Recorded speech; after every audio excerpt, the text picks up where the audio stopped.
Hi Aries and welcome back to my channel. तो ये है जुलाई 2024 के लिए आपकी general love reading.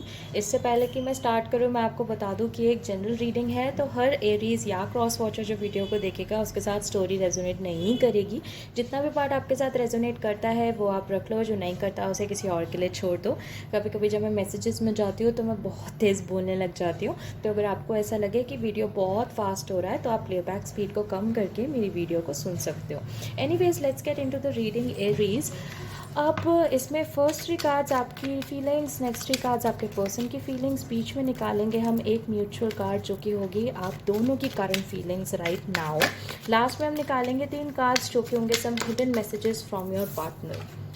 Wow, full card for some of you. मुझे ऐसा लगता है एरीज कि आप एक स्पिरिचुअल जर्नी पे हो इस इंसान के साथ। Could be dealing with an Aquarius.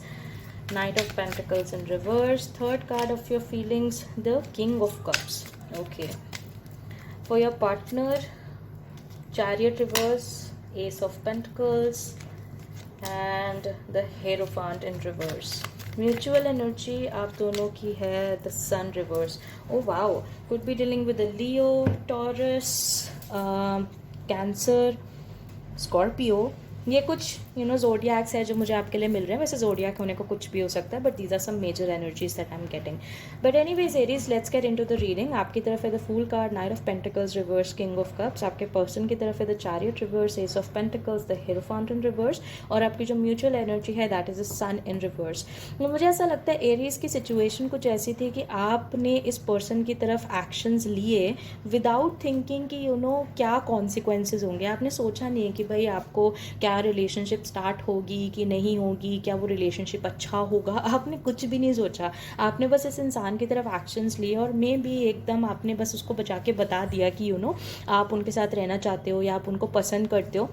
और मुझे ऐसा लगता है कि उस टाइम पे इस इंसान ने शायद आपको मना कर दिया, या उस इंसान ने आपको बोला कि वो रेडी नहीं है अभी रिलेशनशिप के लिए, या कहीं ना कहीं उन्होंने आपको बोला कि वो अभी आपकी तरफ एक्शंस नहीं ले सकते क्योंकि उनकी लाइफ में सिचुएशंस चल रही हैं जो कि उनको सूट नहीं कर रही हैं, and that's why they are just not ready. तो आई फील कि over a period of time Aries आप एक ऐसे एनर्जी में चले गए कि आपने उनको रिलेशनशिप के बारे में बोलना ही बंद कर दिया। मतलब ठीक है, आप उनके साथ फ्रेंड्स की तरह बात कर रहे थे, maybe for some of you this could be an office romance for that matter, तो शायद आप ऑफिस में मिलते हो, आप लोग बातचीत कर रहे थे, बट कहीं ना कहीं उसके अलावा आपने बस इनकी तरफ उस तरीके से एक्शंस लेना बंद कर दिया। जैसे पहले में भी आप इनके साथ फ्लर्ट भी करते थे, आप उनको दिखाते थे अपने इमोशंस, बट धीरे धीरे करके आपने वो सारी चीज़ें बंद कर दी क्योंकि इस इंसान ने बोला कि they are just not ready और वो शायद आपकी तरफ कभी भी एक्शंस नहीं ले पाएंगे। तो जब आपने उस चीज़ को बंद कर दिया, यहाँ पे मुझे एस ऑफ पेंटिकल्स का कार्ड मिल रहा है। नाउ आप प्लीज़ मार्क माई वर्ड्स की टाइमलाइन जो है इन सिचुएशंस का वो कुछ भी हो सकता है आप में से कुछ लोग अभी यहीं पर हो सकता है आप लोग कुछ यहाँ पर हो, कुछ लोग हो सकता है यहाँ तक पहुँच गए हो, तो वो आपको देखना पड़ेगा कि आपके साथ क्या रेजोनेट करता है। बट एनी वेज एरीज, मुझे ऐसा लगता है कि जब आपने उनसे रिलेशनशिप की बातें करनी बंद कर दी, उनसे कनेक्शंस की बातें करनी बंद कर दी, तो अचानक से इस इंसान ने आपको बोला कि अब वो रेडी हैं, अब वो स्टेबल होना चाहते हैं, अब वो आपके साथ रहना चाहते हैं। Because with the ace of pentacles I feel कि ये इंसान ने आपको बोला कि maybe now they are ready to commit.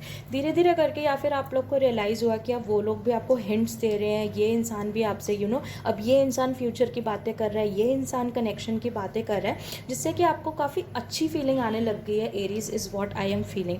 Mutual energy हालांकि अभी भी आपकी द सन रिवर्स है, इसका मतलब ये है कि कहीं ना कहीं आप दोनों ही बहुत पॉजिटिवली नहीं सोच रहे हो इस रिलेशनशिप के बारे में। आपको भी कहीं ना कहीं ये चीज़ फील हो रही है कि यार ये पर्सन हिंट्स तो दे रहे हैं बट कहीं ना कहीं वो उस तरीके के एक्शंस नहीं है। कभी ये दिखा रहे हैं कि बहुत इंटरेस्टेड है, कभी दिखा रहे हैं बिल्कुल इंटरेस्टेड नहीं है। पहले बोला नहीं रहना चाहते हैं, अब बोल रहे हैं कि हाँ they are ready for the commitment, या maybe they are ready for marriage. और फॉर सम रीज़न मुझे एरीज यहाँ पे एक ऐसी फीलिंग भी आई कि आप में से कुछ लोग ये भी हो कि इस पर्सन ने पहले बोला कि वो रेडी नहीं है एक्शन लेने के लिए, रेडी नहीं है मूव करने के लिए, they are just not ready for a relationship, but अब वो ये कह रहे हैं कि they are ready to get married, या उनके मम्मी पापा अब रिश्ते देख रहे हैं या वो शादी करने का सोच रहे हैं। तो मुझे ऐसा लगता है कि ये चीज़ जो है कहीं ना कहीं आपको कन्फ्यूज कर रही है कि भैया चल क्या रहा है, क्योंकि आप भी बहुत ऑप्टिमिस्टिक नहीं हो पा रहे हो, बहुत पॉजिटिवली नहीं सोच पा रहे हो। On the other hand Aries की आपके जो पर्सन भी है उनका भी एनर्जी यही है कि वो बहुत ज़्यादा ऑप्टिमिस्टिक नहीं है आपके रिलेशनशिप को लेके। फॉर सम ऑफ यू मुझे ऐसा भी लगता है कि there could be a caste difference या कुछ रिलीजन का डिफरेंस भी हो सकता है, जिसकी वजह से कहीं ना कहीं आप में से या तो आपको एरीज या फिर आपके पार्टनर को भी थोड़ा ऐसा लग रहा है कि यार अगर हम चलो साथ आ भी गए, रिलेशनशिप बन भी गया, तो भी शायद हम उसका कोई फ्यूचर नहीं होगा, क्योंकि शायद फैमिली वाले नहीं मानेंगे, पेरेंट्स नहीं मानेंगे. सो दैट इज़ अनदर टेंशन जो कि मुझे कुछ केसेस में यहाँ पे एक सर्टेन एनर्जी यहाँ पे मिल रही है उस चीज़ की भी. Any how in the future मुझे फ़िलहाल आप दोनों एक रिलेशनशिप में आते हुए तो लग रहे हो, क्योंकि मुझे ऐसा लगता है कि ये पर्सन आपको कहेंगे कि now they are ready for a start and वो आपके साथ आना चाहते हैं, जिसकी वजह से मुझे ऐसा लगता है एरीज कि आप वापस से इस किंग ऑफ कप्स की एनर्जी में चले जाओगे. वापस से आपको ऐसा लगेगा कि यार यही इंसान आपका सच्चा प्यार है, इससे आप सच में प्यार करते हो, उनके साथ आप सच में रहना चाहते हो.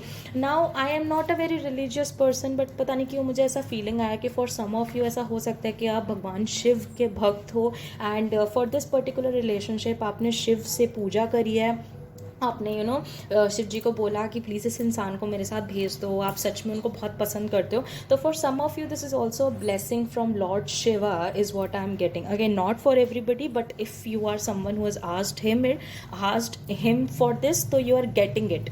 It's just a message that I am getting. Okay, but anyways मुझे ऐसा लगता है कि फाइनली जब ये पर्सन आपको कहेंगे कि ये रेडी हैं या ये भी आपके साथ स्टेबल फील करते हैं, मे बी आपके साथ रहना चाहते हैं, तो उस चीज़ से आपको बहुत इमोशनली आप सेटिस्फाइड फील करोगे. आपको भी ऐसा लगेगा कि you are ready for settlement, आपको भी ऐसा लगेगा कि you are happy with it, and जो आपके पुराने इमोशंस थे वो कहीं ना कहीं वापस आपके अंदर आ जाएंगे, ऐसा मुझे लगा. बट यहाँ पे मुझे आपके लिए एक वार्निंग भी मिली है एरीज, क्योंकि ये पर्सन अभी भी हीरोफेंट रिवर्स की एनर्जी में है. मतलब क्या है कि ये पर्सन अभी भी एक ऐसी एनर्जी में है कि इसको पता नहीं है इनको क्या चाहिए. इट्स जस्ट कि आपके साथ बहुत स्टेबल महसूस करते हैं, इनको पता है कि आप इन्हें बहुत पसंद करते हैं, उनको पता है कि आप इनका बहुत ध्यान रखते हो, तो इसलिए वो आपके साथ आना चाहते हैं. बट जैसा मैंने कहा, इनको अभी भी नहीं पता कि आप दोनों के रिलेशनशिप का फ्यूचर क्या है.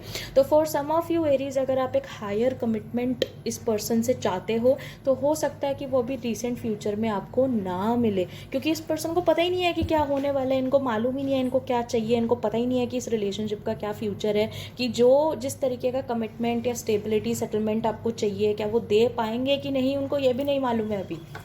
तो आई फील कि आपको इस चीज़ को और टाइम देने का ज़रूरत है, और कहीं ना कहीं अपने इमोशंस को आप थोड़ा कंट्रोल करो, बिकॉज जैसा मैंने कहा, ये बंदा भी, आपका जो भी पार्टनर है, ये इंसान भी बहुत ज़्यादा पॉजिटिव नहीं है आपके रिलेशनशिप को लेके, नहीं है आपके फ्यूचर को लेके, and this could be a problem in the future. It's just a warning, but I hope आप इस चीज़ को ध्यान रख पाओगे. ठीक है, एनीवेज लेट्स सी एरीज, कुछ हिडन मैसेजेस जो ये पर्सन के मन में है, आपको बोलना चाहते हैं बट आपको बोल नहीं पाते हैं. लेट्स सी.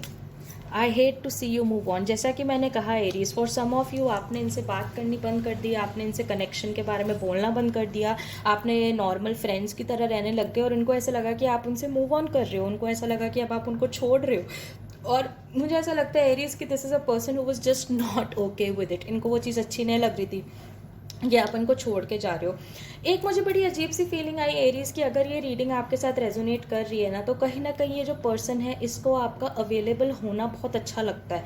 मतलब इस पर्सन को ये चीज़ अच्छी लगती है कि you are just always there for them, and कहीं ना कहीं that will be the reason कि ये आपके साथ वापस आएंगे और ये आपको कहेंगे कि हाँ भाई रिलेशनशिप में आ जाते हैं. अगेन नॉट बिकॉज ये आपको बहुत प्यार करते हैं, बट बिकॉज इनको ऐसा लगेगा कि यार एरीज तो हमेशा मेरे लिए अवेलेबल रहते हैं, वो मेरा इतना ध्यान रखते हैं, वो मेरे लिए इतने अच्छे हैं, and that is the reason कि वो आपके पास वापस आ रहे हैं. So this card is again a warning for you कि वो आपको मूव ऑन करते हुए नहीं देखना चाहते, तो आपको वापस पकड़ने की कोशिश कर रहे हैं. Meet me soon. For some of you Aries, हो सकता है कि आप बहुत लंबे टाइम से इस इंसान से मिले नहीं हो. पहले में भी आप बहुत फ्रीक्वेंटली मिलते थे, बातचीत करते थे, बट कुछ टाइम से आप लोग मिले नहीं हो, आप दोनों ने टाइम नहीं स्पेंड करा है. तो मुझे ऐसा लगता है कि this is a person who would like to see you again. जैसा मैंने कहा, जो मैसेज आपके साथ रेजोनेट करता है वो आप लो, और जो नहीं करता उसको आप किसी और के लिए छोड़ दो. तो ये उन्हीं में से एक ऐसा मैसेज है जो सबके साथ रेजोनेट नहीं करेगा, but maybe this person does want to see you. Okay, I think you are fake. मुझे ऐसा लगता है ना, दिस इज़ अ कार्ड जो कि ये सजेशन हो. ये देखो बॉटम में क्या है, my parents had an issue with you. जैसा मैंने कहा, फॉर सम ऑफ यू यहाँ पे डेफिनेटली एक कास्ट इशू मुझे लग रहा है. Again not for everyone, but आप में से कुछ लोगों के लिए definitely it's a caste issue. Anyways I think your fake के साथ मुझे ऐसा लगता है कि जो अभी आप एक ऐसी एनर्जी में हैं एरीज कि आप उनसे बात नहीं कर रहे हो, आप उनको दिखा नहीं रहे हो, आप मतलब बात कर रहे हो बट आप उनको ये नहीं शो कर रहे हो कि यू आर इंटरेस्टेड, या आप रिलेशनशिप के बारे में अभी बात नहीं कर रहे हो, तो उनको ऐसा लग रहा है कि आप बेसिकली फेक हो और आप झूठ बोल रहे हो और आप नौटंकी कर रहे हो कि आप रिलेशनशिप नहीं चाहते, when in reality you do want it. तो आई फील कि बहुत सारे लोग जो आपके पार्टनर्स हैं ये एक्सेप्ट नहीं करना चाहते इस चीज़ को कि आप मे बी मूव ऑन होने की कोशिश कर रहे हो या आप एक्चुअली उस पर्सन को जाने दे रहे हो, वो एक्सेप्ट ही नहीं करना चाहते उस चीज़ को। तो वो बस अपने माइंड को इस चीज़ में बिठा के बैठे कि भाई एरीज ही फेक है, यही झूठ बोल रहे हैं।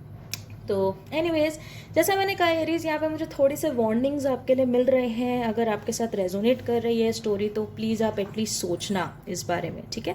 Anyways that's what I get for you Aries and I really hope it helps. अगर स्टोरी आपके साथ रेजोनेट करती है तो आप मुझे कमेंट सेक्शन में ज़रूर बताना। अगर आप मेरे चैनल पर नए हो तो आप सब्सक्राइब कर लेना, ताकि हो सकता है क्या पता अगली बार आपकी रीडिंग निकल जाए या आपके लिए और एडवाइसेस मुझे मिले। So that is there. अगर आप में से कोई भी मुझसे पर्सनली कॉन्टैक्ट करना चाहता है तो आपको सारी डिटेल्स नीचे डिस्क्रिप्शन बॉक्स में मिल जाएंगी। And I will see you very soon Aries. Bye.